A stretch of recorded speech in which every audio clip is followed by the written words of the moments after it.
नमस्कार, आप सभी का स्वागत है द सुधांशु शो में, जिसमें हम मिलवाते हैं आपको ऐसे व्यक्तित्व से जो अपने क्षेत्र में कुछ अनूठा काम करते हैं। जी हाँ, आज हम आपकी बात करा रहे हैं वैद्य रिया राय से। केवल आपकी नाड़ी देख कर के वो बता सकती हैं कि क्या बीमारी है और किस तरह से वो पता करती हैं, क्या चीज़ इसमें गूढ़ रहस्य छिपा रहता है, हम उन्हीं से जानते हैं। तो पहले वैद्य रिया राय जी, आपका बहुत बहुत स्वागत है द सुधांशु शो में। धन्यवाद, बहुत धन्यवाद। पहले हम आपसे सवाल यही करते हैं कि ये नाड़ी वैद्य या नाड़ी परीक्षक, ये कैसे आप नाड़ी से ही पता कर सकते हैं? देखिए, आयुर्वेद हमारी चिकित्सा पद्धति है। जी जी। भारत की चिकित्सा पद्धति है। नाड़ी परीक्षण तब भी था जब हमारे पास कोई डायग्नोसिस करने के और तरीके नहीं थे। जी। ये अगर मैं आपको नेम करूँ कोई ऐसा व्यक्तित्व जिसको हम सब जानते हैं, तो ये रावण काल से चला आ रहा है। जी। ठीक है, तो हमारे बॉडी के अंदर क्या चेंजेस हैं, हमारे बॉडी के अंदर क्या डिस्टर्बेंसेस हैं, ये हमारी बॉडी से बेहतर और कोई नहीं बता सकता। बिल्कुल। नाड़ी परीक्षण एक वो टूल है, वो लिंक है, वो कड़ी है जो एक वैद्य के इंटरनल एनर्जी को एक रोगी के इंटरनल एनर्जी से जोड़ने का काम करता है।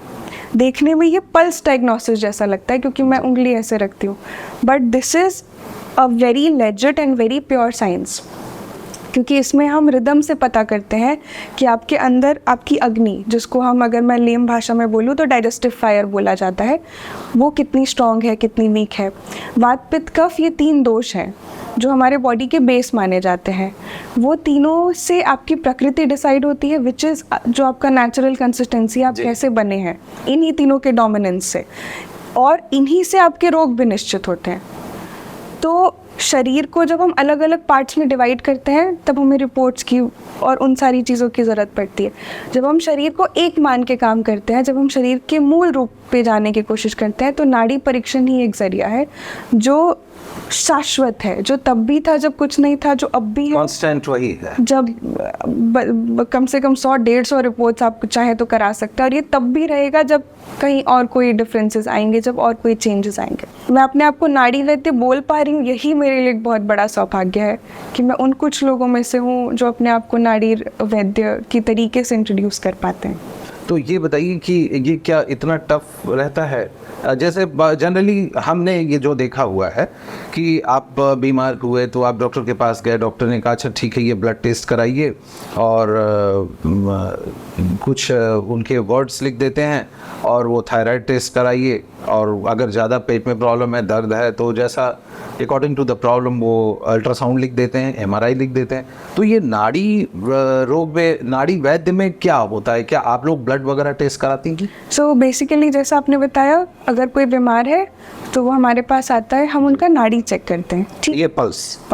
अच्छा। और नाड़ी से हम उन्हें ये समझाते हैं कि उनको एग्जैक्टली दिक्कत क्या है। देखिए, बहुत सिंपल सी एक बात मैं बताती हूँ कि हम कई बार ऐसा होता है कि बीमारी से ना डर के बीमारी के नाम से डरते हैं। जी बिल्कुल बिल्कुल बिल्कुल। पेशेंट कैंसर अगर पता ही ना हो तो उसकी रिकवरी रेट बहुत अच्छी है, पता चल जाता है, लेकिन वो कैंसर नाम इतना डरावना है ना कि आदमी उससे डर, नेगेटिव वाइब्रेशन माइंड में। हाँ, हर एक ऑर्गन को डिवाइड करते हैं, हम रिपोर्ट्स वगैरह देखते हैं, तो हम डिजीज सेंट्रिक हो जाते हैं, हम डिजीज पे फोकस करने लगते हैं, हम पेशेंट को पीछे छोड़ देते हैं। जी। कई बार ऐसा होता है कि पेशेंट ठीक है लेकिन रिपोर्ट्स गड़बड़ है, तो ध्यान अगर रिपोर्ट्स पे है तो हम पेशेंट को प्रायोरिटी नहीं देंगे, हम उसकी तकलीफ समझ ही नहीं पाएंगे। कई बार ऐसा होता है कि पेशेंट बहुत तकलीफ में है लेकिन रिपोर्ट्स में वो चीज़ उतनी एविडेंट नहीं आ पाती है। तो ये आयुर्वेदिक प्रिंसिपल है जहाँ पे शरीर को एक माना गया है, शरीर मन ये एक ही एंटिटी है, इसको हम डिवाइड नहीं करते हैं। बिल्कुल। जब हम नाड़ी के तरीके से देखते हैं ना, तो हम वात पित्त कफ पे एनालिसिस करते हैं कि क्या प्रकृति थी, मतलब क्या नेचुरल कंसिस्टेंसी है बॉडी की, क्या डिस्टर्बेंस आया है, और इनकी वजह से क्या चीज़ें अफेक्ट हो सकती हैं, और फिर हम चिकित्सा करते हैं। जी। तो हमारा काम सिर्फ यही है कि वात पित्त कफ, ये 3 एंटिटीज़ हैं, हमारे पास 3 दोष हैं, विच इज़ वात पित्त कफ, 7 धातुएं हैं, 13 अग्नि है और 1 मन है। इन सबको बैलेंस करना एक वैद्य का काम होता है। अगर मैं आपको बहुत स्ट्रेट लाइन में बोलूँ तो ये सुनने में बहुत टफ लगेगा, बहुत कॉम्प्लिकेटेड है, लेकिन अगर एनर्जी है, अगर स्पिरिचुअलिटी और साइंस एक प्लेटर पे है, तो ये अगर टफ होता तो इतने साल से एग्जिस्ट कैसे करता? ये कांस्टेंट है, ये शाश्वत है, यही इसका पावर है। तो मैं कहीं भी ये नहीं कह रही हूँ कि रिपोर्ट्स गलत हैं, रिपोर्ट्स कराने वाले गलत हैं या कोई साइंस गलत है, पर Ayurveda stands on the basis कि वात पित्त कफ है। जब हमारे पास लिवर थायराइड, क्योंकि तब हमारे पास सोनोग्राफी नहीं थी, जब से आयुर्वेद एग्जिस्ट कर रहा है, तो अगर तब ये सारे एड्स नहीं थे तो इन्हें कैसे पता चलता था कि क्या बीमारी है? क्योंकि संहिता में तो सब दिया है, हर बीमारी का नाम दिया है, हर बीमारी की चिकित्सा दी है, हर बीमारी का निदान दिया है, तो उन्हें कैसे समझ में आता था कि सामने वाले को क्या दिक्कत है? कुछ तो डायग्नोसिस टूल होगा ना। जी जी। नाड़ी वही डायग्नोसिस टूल है, वो तब भी था, भगवान की कृपा है। और आयुर्वेद एक ऐसा वेद है जो कैरी फॉरवर्ड हुआ, बहुत पायस तरीके से कैरी फॉरवर्ड हुआ, कि हम आज 2024 अगस्त में बैठ के डिस्कशन कर रहे हैं कि नाड़ी कैसे काम करती है। अच्छा, ये बताइए मैडम कि क्या अगर नाड़ी की बात अगर जैसे आपने भी कही, तो उसमें ब्लड टेस्ट, अल्ट्रासाउंड, इन सब की ज़रूरत? ऐसी कोई ज़रूरत नहीं पड़ती है। अब मैं आपको एक फैक्ट बताती हूँ कि डॉक्टरी को क्यों प्रैक्टिस कहा जाता है? डेली वो लोग नए नए क्योंकि रोज आप प्रैक्टिस कर रहे हैं। जी जी जी। एक कोई सर्टेन चीज नहीं हाँ, कि जो लिखा है बस वही हो। और this is apart from allopathy, Ayurveda, homeopathy. मैं एक कॉमन प्लेटफॉर्म पे आके बात करूँ अगर, तो हर मेडिसिनल जो भी प्रोफेशन में, मेडिकल प्रोफेशन में, वो ये क्यों बोलता है कि हम प्रैक्टिस करते हैं? क्योंकि रोज दिन पर दिन कुछ ना कुछ आता जाता है। तो जैसे कि कई सीनियर डॉक्टर्स हैं जो एलोपैथी सेक्टर में प्रैक्टिस कर रहे हैं, वो पेशेंट को देख के समझ जाते हैं कि ये दिक्कत है, वो डायग्नोसिस रिपोर्ट्स वगैरह कराते हैं इन सर्टेन केसेस, या इन केसेस जहाँ पे उनको नेम करना है। वैसे ही हर साल, हर बार आप जितनी नाड़ियाँ चेक करते हैं, ये एक सिद्धि है। नाड़ी परीक्षा या नाड़ी परीक्षण कर पाना एक सिद्धि है, क्योंकि आप डायरेक्टली एनर्जी पे बात कर रहे हैं। जी जी जी। ठीक है, तो अगर हम इनिशियल बेसिस पे बात करें, तो जो नाड़ी वैद्य हैं जिन्होंने शुरू किया है, वो आपको नाड़ी देख के आपकी प्रकृति, विकृति, अग्नि और ये सारी चीज़ें बताते हैं। रही बात सीनियर्स की, जैसे जो मेरे सदगुरु हैं वैद्य तपन कुमार सर, जो पिछले 35 साल से प्रैक्टिस कर रहे हैं, तो सर नाड़ी देख के क्योंकि आप अपनी मदर से लिंक्ड हैं जी, अगर आपकी मदर का ट्रीटमेंट चल रहा है और वो नहीं आ पाए ड्यू टू एनी रीज़न, वो आपकी नाड़ी देख के उनके बारे में बता पाते हैं। ये उनकी सिद्धि है जो उन्होंने अर्जित की है इतने सालों से प्रैक्टिस करके, इतनी सारी नाड़ियाँ देखे। यानी कि पेशेंट अगर जिससे ब्लड रिलेशन है, नाड़ी रिलेशन है, तो मतलब आपका और आपकी माँ का। अच्छा, तो अगर माता जी नहीं भी आई हैं तो वो आपको देख के उनके बारे में बताते हैं। सर की ये सिद्धि है। अच्छा अच्छा अच्छा। सर का ये साइंस है, सर का ये नॉलेज है। जी जी जी जी। क्योंकि ये मैंने उन्हीं से सुना है कि उनके यहाँ cancer patients, he is a cancer specialist, he is a heart specialist. जब उनके पास कोई कैंसर पेशेंट आता था तो सर बोलते थे कि मैं तुमको ठीक करूँगा, कैंसर ठीक हो जाएगा। तो अगर मैं बोलूँ कि नाड़ी कितना कॉम्प्लेक्स है, तो नाड़ी इतना कॉम्प्लेक्स है कि वो आपकी माँ के बारे में आपसे बता सकते हैं। और अगर मैं आपसे ये बोलूँ कि नाड़ी कितनी सिंपल है, तो नाड़ी इतनी सिंपल है कि किसी कैंसर पेशेंट को वो मुस्कुराते हुए वापस भेजते हैं। बहुत सुंदर, बहुत सुंदर। रिया राय जी, आप ये बताएं अपने बचपन के बारे में। अच्छा, मेरा बचपन कैसा रहा बचपन आपका? काफ़ी सुंदर। मतलब मैं अपने बचपन का एक भी मोमेंट रिग्रेट नहीं करती, और अगर मुझे बोला जाए कि वापस चली जाऊँ, बहुत खुशी खुशी वापस चली जाऊँगी। बचपन में अपने चलिए। बहुत सुखी परिवार, बहुत खुश परिवार रहा, और मैं लोगों से हमेशा सराउंडेड थी। मैं कभी भी बहुत अकेले नहीं रही। ये प्रोफेशन ऐसा है ना जो शायद, मतलब अब ऑब्वियसली मेरी मम्मी बताती है कि तुम बहुत छोटी थी तब से तुम अपनी दादी नानी को लेटा के बोलती थी कि आप लेटो, मैं आपका ऑपरेशन करूँगी, मैं आपको दवाई दे रही हूँ। कोई बीमार होता था तो मैं जाके, एज इफ मुझे पता है कि मैं क्या कर रही हूँ, पर मैं बुखार चेक करती थी। अच्छा, तो ये नकली बुखार चेक। हाँ, ये कीड़ा था डॉक्टर बनने का। बाद में वही रिया राय, वैद्य रिया राय बन गई और नाड़ी देखने लगी। तो यही डिफरेंस है। पहले मैं रिया राय थी, हाँ, जिसे कहीं ना कहीं डॉक्टर रिया राय बनना था, पर भगवान को चाहिए था कि मैं वैद्य रिया राय बनूं। तो उन्होंने मुझे गुरु दिए, संहिता दी, आयुर्वेद प्रोफेशन दिया। अच्छा, ये बताइए कि क्या मेडिकल साइंस का थोड़ा सा रिकॉग्निशन उसका अगर हम देखें तो ज़्यादा रहता है। हाँ। और फिर उसके बाद जो पैथी आती है वो आयुर्वेद है, फिर होम्योपैथ आता है। तो आपको कभी मन में ये नहीं रहा रिग्रेट कि आप MBBS में आपको जाना चाहिए था? अगर मेरे मन में रिग्रेट होता तो मैं आज अपने नाम के सामने वैद्य नहीं लगाती, जी मैं डॉक्टर लगाती, क्योंकि डॉक्टर लगता है, कुछ जी। गलत नहीं है। लेकिन ऐसा आपने बोला ना कि जो आपने क्रोनोलॉजी बताई कि एलोपैथी, आयुर्वेद और होम्योपैथी, ये इसी वजह से है क्योंकि एक फेज़ आया जब एक पैथी का एक्सेप्टेंस बहुत बढ़ गया, जी जब एक पैथी का सोसाइटी पे होल्ड बहुत बढ़ गया, जबकि आयुर्वेद हमारा है। जी मतलब हर भारतीय, यहाँ हो, यूएस हो, कनाडा हो, यूके हो, वो ओन कर सकता है कि आयुर्वेद मेरा है। लेकिन ये ओनरशिप हमने छोड़ दी, हमने अपने हाथों से छोड़ दी। तो जब हमने छोड़ी तो किसी और ने ओनरशिप ली, तो उनका ग्रिप अच्छा बना। लेकिन आज की डेट में अगर आप यहाँ आए हैं, जी जी हम ये कॉन्वर्जेशन कर रहे हैं, जी। मतलब कहीं ना कहीं आपको भी कॉन्फिडेंस है। बिल्कुल बिल्कुल।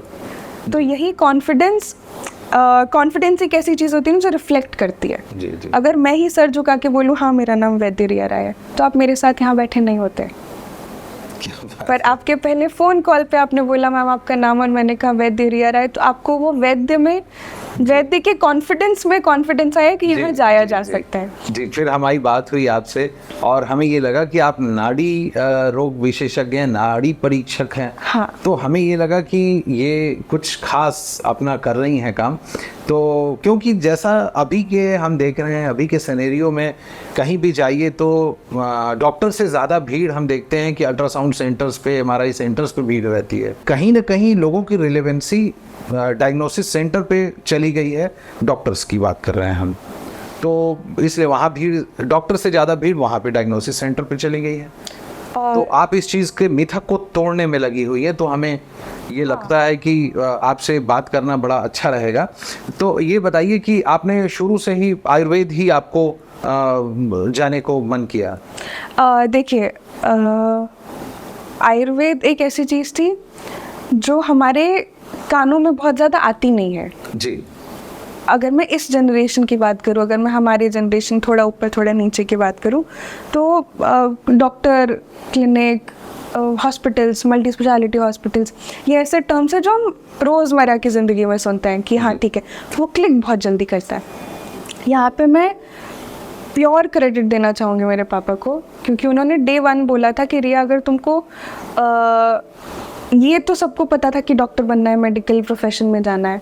तो 2 पर्सपेक्टिव्स थे जब मैं नीट की तैयारी करती थी, क्योंकि मेहनत होती है, मुश्किल होता है, और कभी जब ऐसे लगता था कि नहीं होगा, बहुत टफ है, तो मम्मी हमेशा एक लाइन बोलती थी कि रिया, डॉक्टर को भगवान का दर्जा दिया जाता है, तो बिना मेहनत के तो इतना बड़ा दर्जा नहीं मिलेगा, तुम बनना है तो कोई ऑप्शन नहीं है। दूसरा पर्सपेक्टिव पापा देते थे कि रिया, भगवान के साथ अगर नाम लिया जाता है ना, तो वो एक सेंस ऑफ पायसनेस चाहिए, जी जी, एक कुछ अलग चाहिए, कुछ स्पार्क चाहिए। और मेरा जो पूरा अपब्रिंगिंग है वो बहुत ज़्यादा स्पिरिचुअली इंक्लाइंड रहा है बचपन से। मतलब मैं 1st-2nd स्टैंडर्ड में थी, तब से मैं पापा मुझे बैठ के श्लोक व्लोक सिखाते थे।